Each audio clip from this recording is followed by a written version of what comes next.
Hey folks, welcome to my channel நம்ம talkies. இன்னைக்கு நாம பார்க்க போற டிஷ் என்னன்னு கேட்டிங்கன்னா வெந்தய குழம்பு. இதுதான் வீடியோவை கடைசி வரைக்கும் ஸ்கிப் பண்ணாம பாருங்க, ஏன்னா இது ரொம்ப ரொம்ப ஹெல்த்தியான ஒரு குழம்பு. ஸோ இந்த குழம்பு எப்படி செய்ய போறோம் அப்படிங்கிறத பாருங்க. ஃபர்ஸ்ட் இழுப்பு சட்டி கடாய், அதுல நம்ம ஃபர்ஸ்ட் கடுகுங்க.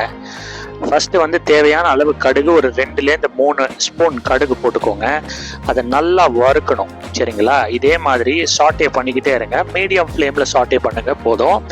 எது வரைக்கும் அப்படின்னு கேட்டிங்கன்னா, இந்த கடுகு அப்படியே பொரிக்க ஆரம்பிக்கும், பார்த்தீங்களா? அப்படியே ஜம்ப் பண்ண ஆரம்பிக்கும், அது வரைக்கும் பண்ணுங்க. அதுக்கப்புறமா அதை எடுத்து வச்சிருங்க. இப்போ அடுத்தது நான் ஆட் பண்ணுறது, இந்த வெந்தய குழம்பு செய்வதற்கு மெயின் இன்க்ரீடியன்ட் என்னன்னு கேட்டிங்கன்னா வெந்தயம், சரிங்களா? ஸோ அதுவும் தேவையான அளவு ஆட் பண்ணிக்கோங்க. ஒரு 3லேருந்து 4 ஸ்பூன் நான் ஆட் பண்ணியிருக்கேன். அதையும் நீங்க நல்லா சாட்டே பண்ணுங்க. பாருங்க, அந்த வெந்தயமோட கலர் மாறிட்டு வருது பாருங்க. அந்த கலர் மாறிடுச்சு பாருங்க. முதல்ல லைட் கலரா இருக்கும், இப்போ டார்க் கலரா இருக்கு. ஸோ அதையும் கூல் டவுன் பண்றதுக்காக எடுத்து வைங்க. அடுத்தது மிளகுங்க. இது பாருங்க, நம்ம ஆட் பண்றது எல்லாமே ரொம்ப ரொம்ப ரொம்ப ஹெல்த்தியான இன்கிரீடியன்ஸுங்க. இந்த குழம்பு கொஞ்ச நேரம் சாட்டே பண்ணுங்க. அதே மாதிரி இந்த மிளகும் பொரிக்க ஆரம்பிக்கும். அது பொரிக்க ஆரம்பிச்ச பிறகு நீங்க இந்த சீரகத்தை ஆக்சுவலா இதுல ஆட் பண்ணலாம். சீரகம் கொஞ்ச நேரம் சாட்டே பண்ணா போதும். ஸோ இப்போ முதல்லன்னு சொல்றேங்க, கடுகு, அதுக்கப்புறமா நம்ம ஆட் பண்ணது வெந்தயம், அதுக்கப்புறமா மிளகு, அதுக்கப்புறமா சீரகம். பாருங்க, இது 4ம் நான் எடுத்து வச்சிருக்கேன் ஒரு பாத்திரத்துல, கூல் டவுன் ஆகட்டுங்க. இப்போ அடுத்தது நம்ம பருப்பு வகைகள் தான் எடுத்து வறுக்க போறோங்க.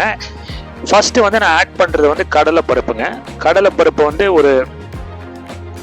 ஒரு ஒரு ஒரு சின்ன கிண்ணத்துல எடுத்து வச்சிருக்கேங்க. எல்லாத்தையும் ஈக்குவல் குவான்டிட்டி எடுத்து வச்சுக்கோங்க. இதுல நம்ம கடலை பருப்பு மட்டும் இல்லைங்க, உளுத்தம் பருப்பும் ஆட் பண்ண போறோம், அதுக்கப்புறமா துவரம் பருப்பும் ஆட் பண்ண போறோம். கடலை பருப்பு யூஸ்வலா சாட்டே பண்ணி அது நல்லா ரோஸ்ட் ஆகிறதுக்கு டைம் ஆகும். ஓகே, ஸோ நல்ல மனம் வருங்க. அதே சமயம் லைட்டா கலரும் மாறும். அது மாறின பிறகு நீங்க உளுந்து ஆட் பண்ணுங்க, சரிங்களா? ஸோ ஃபர்ஸ்ட் கடலை பருப்பு நல்லா ரோஸ்ட் பண்ணிக்கோங்க. அதன் பிறகு நீங்க உளுத்தம் பருப்பு ஆட் பண்ணுங்க. ஸோ உளுத்தம் பருப்பும் அதுக்கப்புறமா துவரம் பருப்பு. இப்போ ஸோ இது ரெண்டும் இன்னும் கொஞ்சம் நேரத்துக்கு சாட்டே பண்ணுங்க. ஆக்சுவலா நீங்க உளுத்தம் பருப்பும் துவரம் பருப்பும் சேர்த்து கூட ஆட் பண்ணலாங்க. ஏன்னா கடலை பருப்பு ரோஸ்ட் ஆகிறதுக்கு கொஞ்சம் டைம் ஆகும். நான் வீடியோவை ஸ்பீடப் பண்ணுறேன். ஸோ நல்லா சாட்டே பண்ணிக்கோங்க. அந்த கலர் மாறும், அந்த உளுத்தம் பருப்புடைய கலரும் சரி, துவரம் பருப்புடைய கலரும் சரி, நல்லா மாறிக்கிட்டே வந்துருச்சு பாருங்க. அதன் பிறகு இது 3த்தையும் இன்னும் கொஞ்சம் நேரம் கூல் டவுன் பண்ணி வைக்கிறதுக்கு முன்னாடி நீங்க கடைசியா ஆட் பண்ண வேண்டியது என்னன்னு கேட்டீங்கன்னா, இந்த சிவப்பு மிளகா தாங்க. ஒரு 4லேருந்து 5 பீஸ் சிவப்பு மிளகா எடுத்திருக்கேங்க. சிவப்பு மிளகா நீங்க கடைசியா ஆட் பண்ணுங்க. ரொம்ப நேரம் வறுக்க வேண்டாம், லைட்டா கிறிஸ்பானா போதும் அந்த சிவப்பு மிளகா. உங்களுக்கு குழம்புல காரம் அதிகமாக வேணும்னா கொஞ்சம் எக்ஸ்ட்ரா ஆட் பண்ணிக்கோங்க. பாருங்க, எல்லாமே ரோஸ்ட் ஆயிடுச்சுங்க.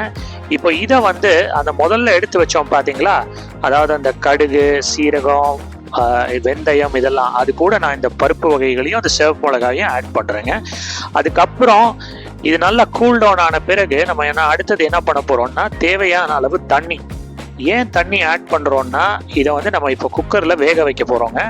இதுல மஞ்சள் பொடி ஆட் பண்ணுங்க. எவ்வளவு தண்ணின்னு கேட்டீங்கன்னா, இந்த பருப்பு வகைகள்லாம் முங்குற அளவுக்கு நீங்க இது பண்ணா போறோம். ஸோ ஃபர்ஸ்ட் நம்ம விசில் குக் தான் பண்ண போறோம், ப்ரெஷர் குக் பண்ண போறோம். ஸோ தேவையான அளவு தண்ணி ஊற்றிக்கோங்க. ரொம்ப அதிகமா தண்ணி ஊற்றிடாதீங்க, அதுக்கப்புறமா ரொம்ப டைல்யூட் இதுவா வெளில வந்துடும். ஸோ அதனால மேலே வெயிட்டும் வச்சிருங்க. மேலே வெயிட் வச்சு பிறகு ஒரு 4 விசில் வெயிட் பண்ணுங்க. அதுக்கு முன்னாடி இன்னொரு விஷயம் சொல்லிடுறேங்க. வெயிட் வைக்கிறதுக்கு முன்னாடி அந்த ஸ்டீம் வெளியில வரணும். பாருங்க எவ்வளவு பியூட்டிஃபுல்லா வந்தது அப்படின்னு. அது வச்ச அது வந்த பிறகு நீங்க விசில் வைங்க. ஒரு 4 விசில் வெயிட் வைங்க, சாரி, ஒரு 4 விசில் கழிச்ச பிறகு நல்லா வெந்திருக்குங்க. அதை நீங்க வெளியில எடுத்துருங்க. பாருங்க, இப்போ நல்லா குக் ஆயிருக்கு. நம்மளுடைய பருப்பு வகைகள்லாம் நல்லா குக் ஆயிடுச்சுங்க. இப்போ என்னுடைய அந்த பாத்திரத்துக்கு பின்னாடி ஒரு மேட்டர் இருக்கு பாருங்க. அது என்னதுன்னு கேட்டீங்கன்னா, மத்துன்னு சொல்லுவாங்க. அந்த மோர் கடையறதுக்கெல்லாம் யூஸ் பண்ணுவாங்க. இந்த மத்தை வச்சு நல்லா மேஷ் பண்ண போறோம். இந்த மாதிரி நல்லா மேஷ் பண்ண போறோம். அப்பதான் அந்த பருப்பெல்லாம் நல்லா இன்னும் ஒரு மஷி ஆயிடும். அது தமிழ்ல எப்படி சொல்றதுன்னு தெரியல, ஆனா குழஞ்சிரும்னு சொல்லலாம். நல்லா ஒரு நல்லா மேஷ் பண்ணிக்கிட்டே இருங்க இந்த மத்தை வச்சுக்கிட்டு. ஸோ நல்லா மேஷ் பண்ண பிறகு இப்போ நம்ம கடைசியா அந்த குழம்புனுடைய குக்கிங் ப்ராசஸுக்கு வந்துட்டோங்க. ஸோ இந்த குழம்பை வந்து நம்ம குக் பண்ணும்போது இன்னொரு மிக முக்கியமான இன்கிரீடியன்ட் நமக்கு என்ன தேவைன்னு கேட்டிங்கன்னா புளி தான் தேவை. ஸோ இந்த மாதிரி ஒரு பாத்திரத்தில் நம்ம அந்த மேஷ் பண்ணி வச்சுக்கிட்டோம் பார்த்தீங்களா, அதை வந்து இதுக்கு வந்து இந்த மாதிரி ஒரு பாத்திரத்தில் வந்து டிரான்ஸ்ஃபர் பண்ணிடுங்க.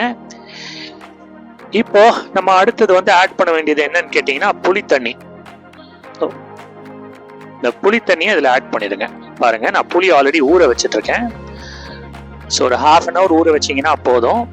ஸோ இந்த பருப்பு வகைகள் இப்போ நம்ம குக் பண்ண இந்த பருப்பு இதெல்லாம் வந்து இந்த புளி தண்ணியில் நல்லா மிக்ஸ் பண்ணிக்கோங்க.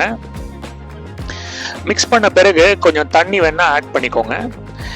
உங்களுக்கு வந்து டைல்யூட்டாக வேணும்னா டைல்யூட்டாக இதை வந்து நீங்கள் செய்யலாம். அதே சமயம் திக்காக வந்து கூட்டு மாதிரி வேணும்னாலும் செய்யலாம். பாருங்கள், அதை நல்லா கொதிக்க ஆரம்பிச்சிருச்சு. நான் கொஞ்சம் தண்ணி எக்ஸ்ட்ராவாக ஊற்றிக்கிறேங்க. நல்லா மிக்ஸ் பண்ணிக்கோங்க. நல்லா வந்து ஸ்டிர் பண்ணுங்க. நல்லா வந்து அந்த பருப்பு வந்து அந்த புளி தண்ணியோட வந்து மிக்ஸ் ஆகணுங்க.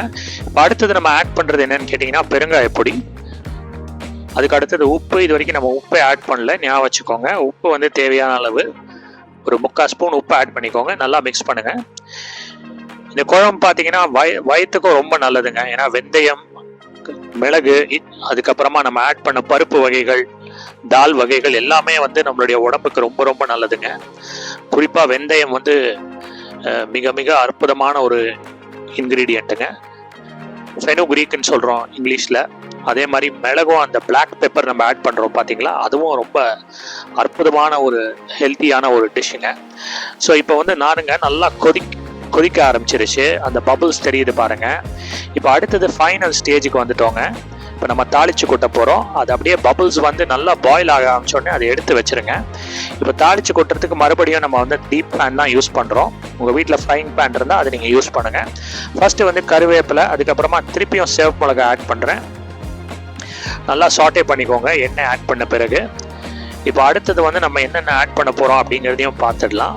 கிட்டத்தட்ட எண்ட் ஆஃப் த ப்ராசஸுக்கு வந்துட்டோங்க. ஸோ இப்போ அடுத்தது வந்து நம்ம வந்து மஞ்சள் பொடியை திருப்பி ஆட் பண்ண போகிறோம். கொஞ்ச நேரம் நல்லா வந்து சாட்டே பண்ணுங்க. நல்லா பொரிச்சு வருது பாருங்க, அப்படியே அந்த பபுள்ஸ் தெரியுது பாருங்க. இப்போ நீங்க மஞ்சள் பொடி ஆட் பண்ணுங்க. மஞ்சள் பொடி ஆட் பண்ண பிறகு திருப்பி கொஞ்சம் அப்படியே லைட்டா சாட்டே பண்ணிட்டீங்கன்னா இதை எடுத்து வச்சிருங்க. இதை தான் நம்ம திருப்பி வந்து அந்த குழம்புல வந்து அப்படியே தாளிச்சு கொட்டுறோம். ஆக்சுவலா தாளிச்சாச்சு, இப்போ கொட்டுறோம், அவ்வளவுதான். ஸோ பாருங்க, கிட்டத்தட்ட ஃபென்டாஸ்டிக்கான நம்மளுடைய வெந்தய குழம்பு ரெடி ஆயிடுச்சுங்க. இப்போ நல்லா மிக்ஸ் பண்ணிக்கோங்க. ஸோ இது நீங்கள் சாதத்தோட பிசைஞ்சு சாப்பிட்டீங்கன்னா ரொம்ப ரொம்ப நல்லதுங்க.